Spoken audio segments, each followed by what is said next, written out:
Out of the campsite, there's this little track here. Goes up the hill. Two-wheel drive probably wouldn't make it up this track. You can see ahead of us, it's quite steep. Even like I'm in four-wheel drive now just to give me the traction, but if I was in two-wheel drive I'd probably be spinning the wheels by now. Good little climb, sorts out the inexperienced drivers.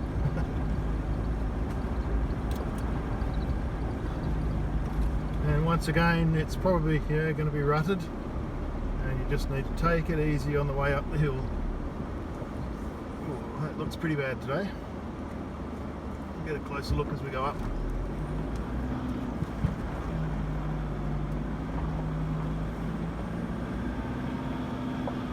Okay, try and straddle the ruts, but if you do drop into the ruts, don't fight your way out of them, just keep going in the ruts. That little bit of air out of the tyres makes a whole lot of difference to hill climbs like that.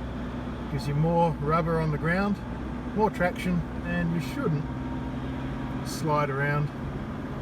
I just crawled up that. I'm in first, low range, no problems at all. Just take it nice and easy, and don't panic. Now, this little track out of that picnic area, it comes up to a couple of little T-junctions. The first one that we're at now, if you turn right there, it goes down this little fire line and just basically stops on the side of a hill. Then you've got to do a 15-point turn to try and get out of there. This is where you need to know the car width too. I got over that because there was about a foot of gravel on the right of that tree root, right next to that tree stump. I know where my tyres are on the ground. I can visualise where the tyres are, and therefore I know if I go nice and close to that stump, I will get over that without dropping into the hole, which I did. So when you're forward driving, you do need to know where your tyres are going to go on the ground. The widths of your car, the length of your car, all that sort of stuff. You need to be able to sort of visualise where your car is going to go. And most of the time you'll get it right. Sometimes you stuff up and drop down into a hole or something, but that's all part of four-wheel driving. This little track I'm on that goes out of the campground, I think it was first pushed through as a fire break to control a bushfire a number of years ago, and people have just been driving on it ever since, and it's now basically a little track. It's actually an easy track to drive. You do get pinstripes, as you can hear. There's a couple of rough patches, but there's also some good views out to the right coming up where we look down into the valley. Now when we come up to the next intersection, we'll turn right, so second right out of the picnic area, and that will take us up along a ridge line and then start to drop off into the valley. You'll find a little car park. I'll show you that on the way in. Car parking area on the right, and there's a little foot track that goes into one of the rock cairns, which were one of the original survey marks for the valley.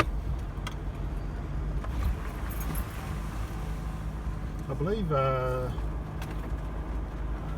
if my history's right, I think it was Sterling, Captain Sterling, who was the person that did the survey up through here. Can't remember the name of the other people, but they were quite, if you look in the history books and that, they're well known. You can see the water certainly pushed away. In fact, this time I'm going to drop a wheel down in that rut, because that's probably the easiest way to get through.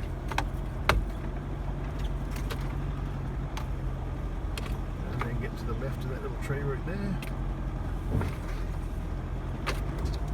Anyway, I could talk you all the way through this track, and it's a reasonable distance. We'll get up to that rock cairn, and I'll show you the parking spot. This is the little corner here. Total distance from the hotel, 24.5 k's. It's got a marker over here called JT Again, the track is pretty rough, and from last time I was up here it seems to be a bit rougher than it used to be. If you continue going straight there, it'll take you back to the main road. There's sort of like a road that goes east-west in the middle of the park, and there's little side tracks going off it.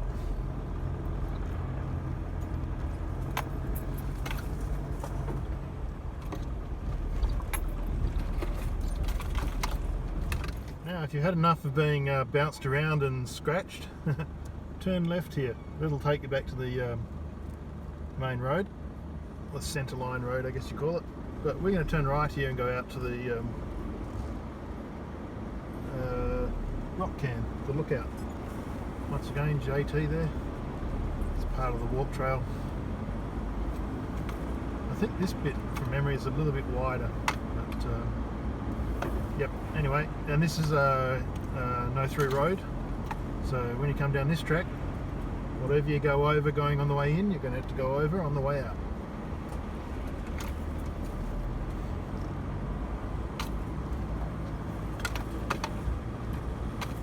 I don't know if you can see it on the camera, but we're sort of coming along the top of a spur line. The terrain drops off to the left and drops off to the right, and we're just following a little spur line down. There used to be a little spot up top here, which we also used to use as a picnic area when I took people in here. I think it was probably an army camp. I've found old 7.62mm blanks on the next little ridge here. We're just going to drive down into a saddle between the two high points, and then there's a little picnic area in there. They always used to put their forward operating bases or forward patrol bases on these little ridges and things here, because it just makes it easier when you want to talk to someone on a radio and you're on top of a hill. So you can see on the left it drops off, and we're going to go down to the right here. Not too far to go from here down this track to get to the parking spot, and we'll walk into the little rock can. You can continue along this track. Again, it sort of just stops. I think this one has a rock that you can turn around on, and I believe on the map they actually called it a helipad. And I thought, in the days that I was working with helicopters, I couldn't imagine any of the pilots I worked with wanting to try and squeeze in amongst these trees and land on a rock. But it was on the map as a helipad.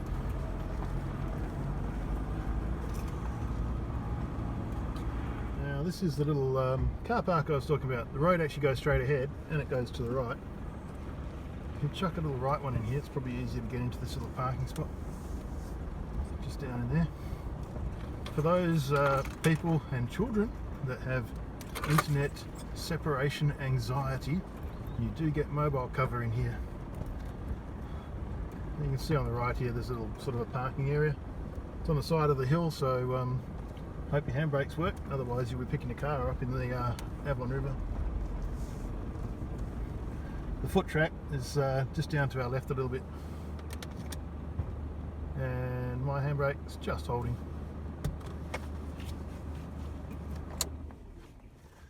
Alright, I'll walk you down, and I see some clouds coming in again. I might see if I can get the drone out here and have a look around too.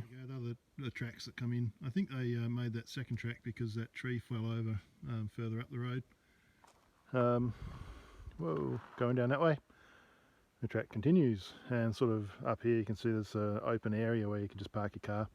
Foot track going in is just down there, goes off to the left, and it walks up to the survey point. That's the track continuing down the hill. Someone's actually, I can see some tyre marks going down there, so someone would have some fun. It sort of drops off into the valley, but doesn't actually get to the river.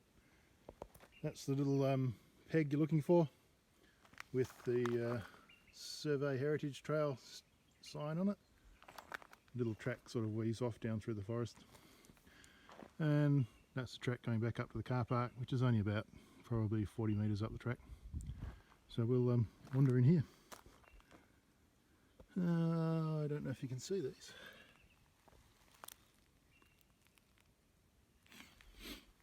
Lots of those around.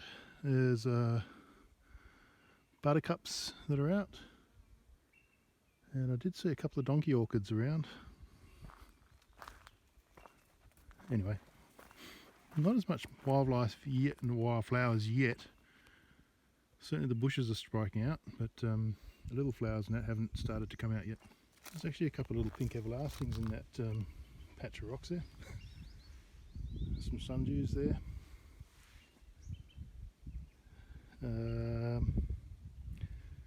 Not sure of the purple ones. I'll have to look it up later. They look a bit like orchids actually. I don't think so. I don't know. They'll certainly anyway, the track is a bit scrappy at the moment. Haven't had too many people down here. It's a little bit overgrown.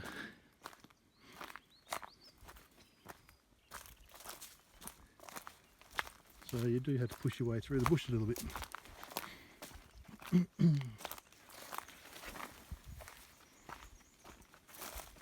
And what you're looking for, oh, they've even got a fence around it now. What's that? There you go. Stick in a pile of rocks. Now if you look around the scenery here, there's a new survey mark there with the information tag, and obviously that's the old survey point, big pile of rocks here, and it's a pretty good view around the place. Oops, have a look at that. Now the Avon Valley National Park is on the other side of the valley as well. There is a rock cairn on that side of the valley, and there's another rock cairn up the valley, up that way. I can't really see the hills now, it's all the forest actually growing up. So they would survey one rock cairn, send a crew over to the other side of the valley and bounce their way up the valley, and when they could survey them in, they would build a big rock cairn, walk up to it, and then push them out to somewhere else. I'm not sure. Yeah, it's a bit hard to see through here actually in the video. It's making it a bit wide and flattened out. This track actually continues on, goes down through here and actually goes down the valley to the river, finds a crossing point and actually walks you back. This is the road back out to the centerline road. It does have some sandy patches and some sandy ground around here. If you jump out and have a look, you might find some orchids around this area. There's certainly plenty of buttercups coming up.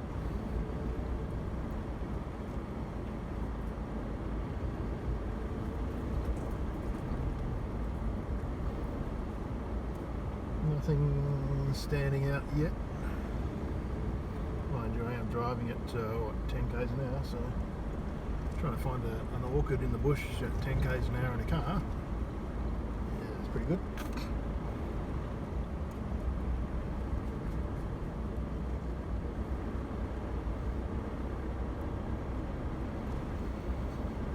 Anyway, we'll get onto the main road. We'll turn right and go up to Joe's Cage. Now at this point you come up to a Y junction.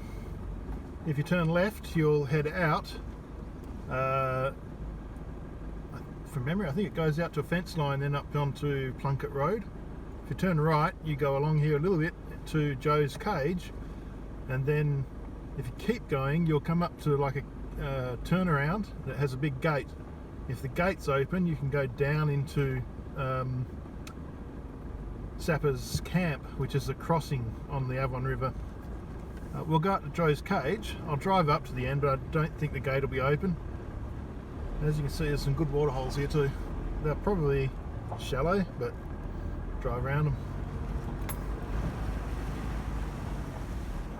This one you can't.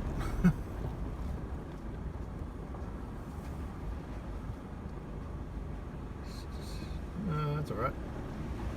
Until I drop down a hole.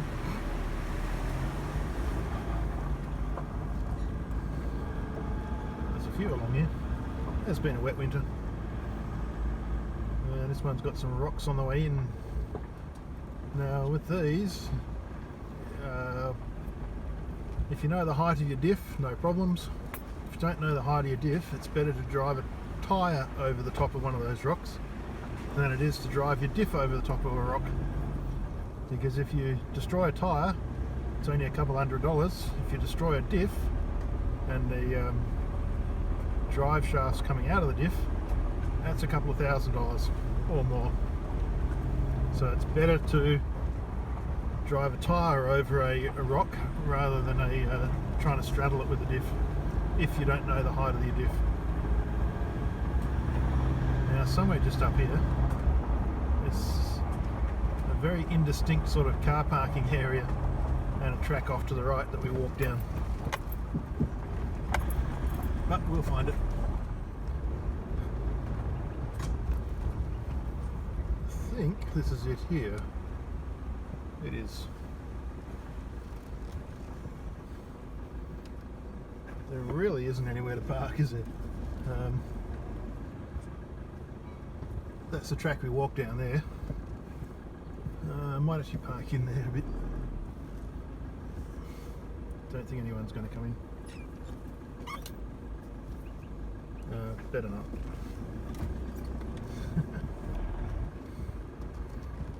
Park up here in the bush and hide all my camera gear because I'm only going to take the phone down. Alright, this is Joe's cage, which is Moondyne Joe. I'll show you his cage and where he dug a little water point, if you like. It looks like an old soak, and he sort of put some rocks around it and tried to collect the water in there. Anyway, I'll be on foot next. And this point here, start of the track, I think it's 32.5 k's from the start of this trip. Anyway, we'll see how this goes.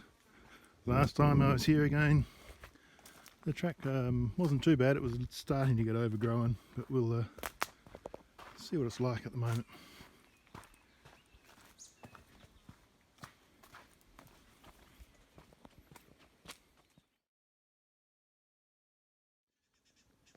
There you go, little bit. They actually have these markers around the place in the bush at historic sites. Joe's cage here. As it says, non-violent bush ranger who love the bush. Now there used to be a survey sign like this at the rock can as well, but that's disappeared. And just up here you can sort of see in the ground there's a hollow there which used to be a soak. Obviously, I mean, we had a lot of rain this winter. I thought that might have had some water in it, but no. And down this way, obviously the cage isn't the same cage as what he built, because they've had bushfires through here and it would have burnt down. But the cage was in this area.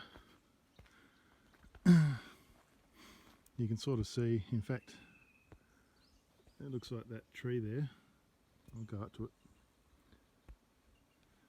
has been deliberately jammed in the ground there to support timbers.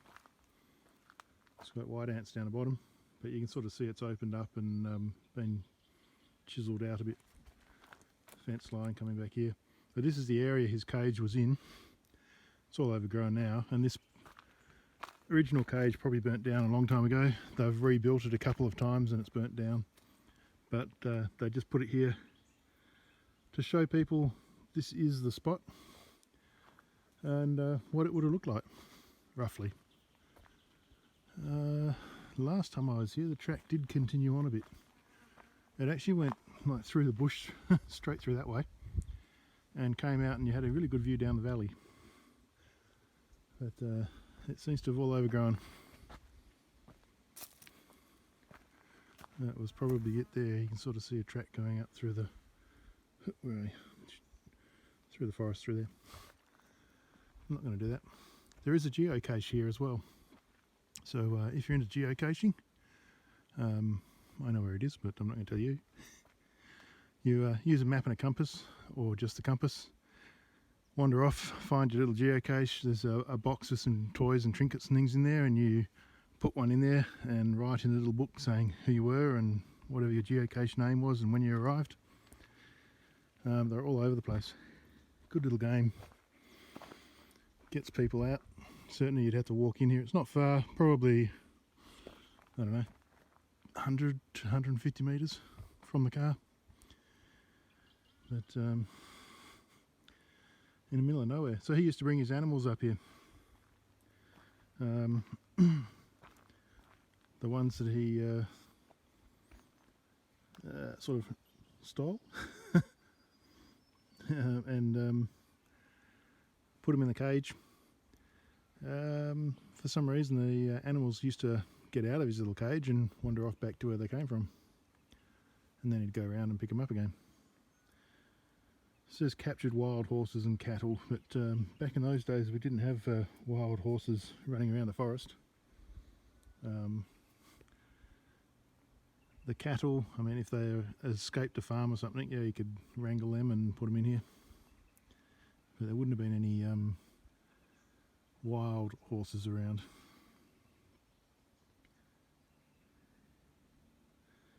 Alright, we'll get back to the car.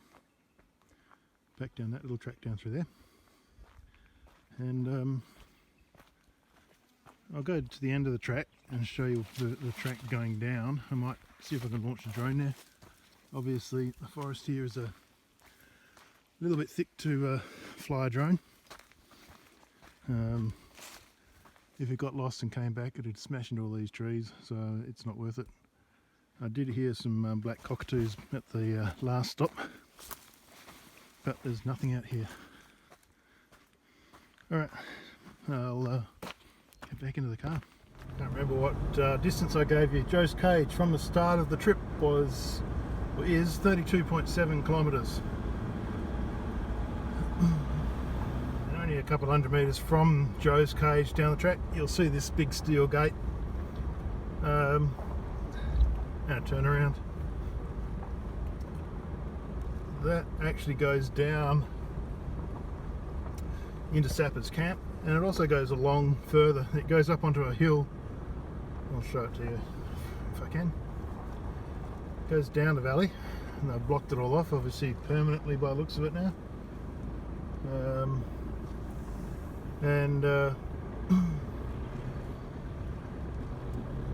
Just up here you can see it goes through a little valley up onto another hill, and to the right of that track there, to our right, it goes down a steep valley to Sapper's camp, and there's a left turn that goes out through some muddy ground and keeps on going up the valley. But I'm here alone. There are ways you can get around that gate and go down the track, and that I know that track's really bad. I don't have a winch. I'm not going to go down that road, because if I get down there I may have a lot of trouble trying to get back up. So that's it for this particular drive.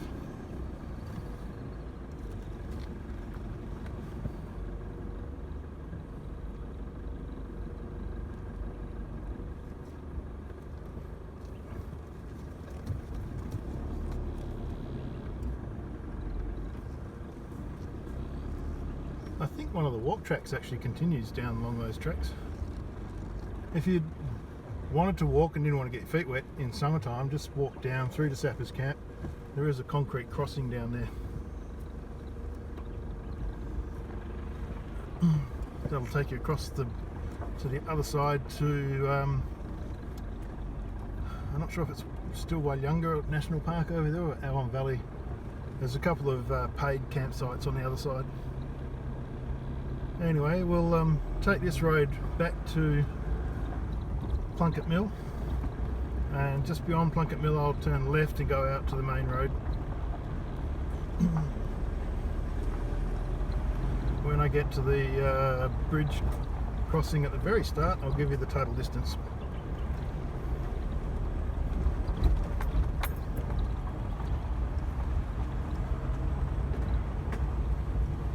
And that's only, well, this is the car park just here, so it's It's only a couple hundred metres to the end of the track. That's there. Now, instead of turning left and going through all that rocky stuff and the way I came out, I'm just going to continue along this track until I hit Plunkett Mill. Now, things to watch out for up in this Moondyne area. Firstly, these tracks have got a lot of blind corners on them, and people do have a tendency to drive a bit too fast on them. Lots of potholes too. So yeah, just be careful that you could come around a corner and there'll be someone flying towards you, and there's nowhere to go. Winter time, these puddles are a lot deeper than what they look. Try and get around this one. If you slide into the wheel ruts, just keep going. Don't try and fight your way through wheel ruts. The bushland around here, there's a lot of Dryandra, the parrot bush. Very scratchy, horrible stuff. So if you are bushwalking, even in summer, I would put jeans on. There are kangaroos here. Obviously there's going to be snakes out there, but I actually have never seen a snake in this area.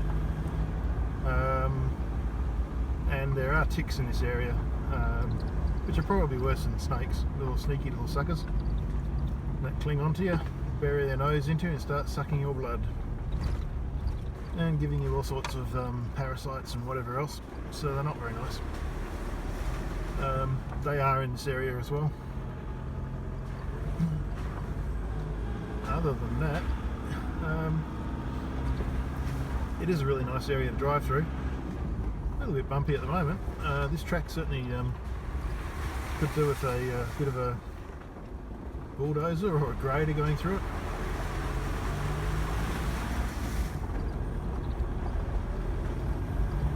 It used to be a really nice road, but obviously I haven't lived in Allsbrook for what, 15 years or something, when I used to come up here. I'll stop rambling on. I'll show you the descent down into the crossing, because that's really nice looking down through the valley, and then I'll shut it off for the day.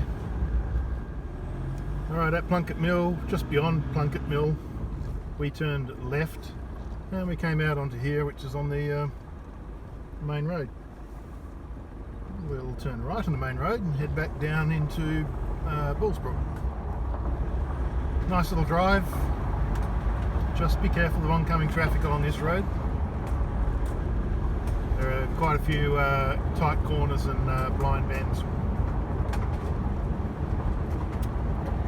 There we go, little rise, then drop off into the valley.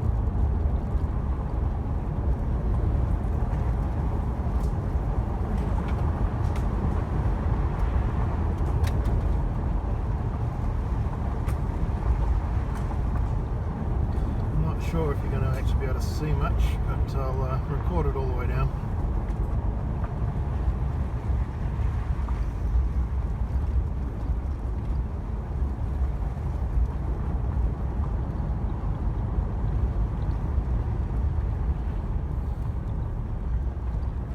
Big silver streak across the camera.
just at the bottom.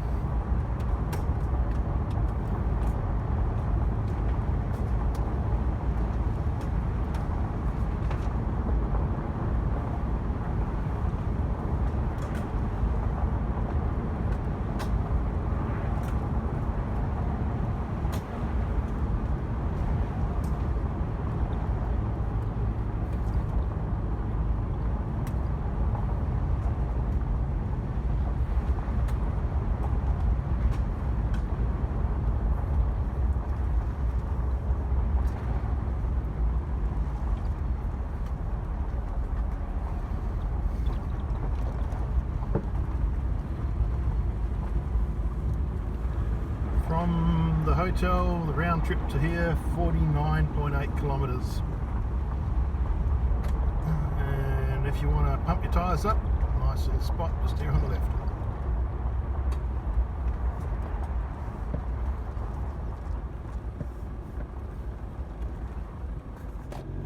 Alright, back to the start. Let's check his hotel on the right there, and the Red Roof Bar and Grill. 61.2 kilometre round trip up into Moondyne from that point there. There is obviously a little shopping centre here on the right, the hotel, certainly lots of spots to get food and drinks, and as you saw on the trip around, there is a few good spots up there to have a picnic with some tables. There are toilets, or a toilet at the campground. I hope you enjoy going up there and exploring the place. There is a bit more to it. Certainly lots of little walk tracks and things that you can follow around in that area.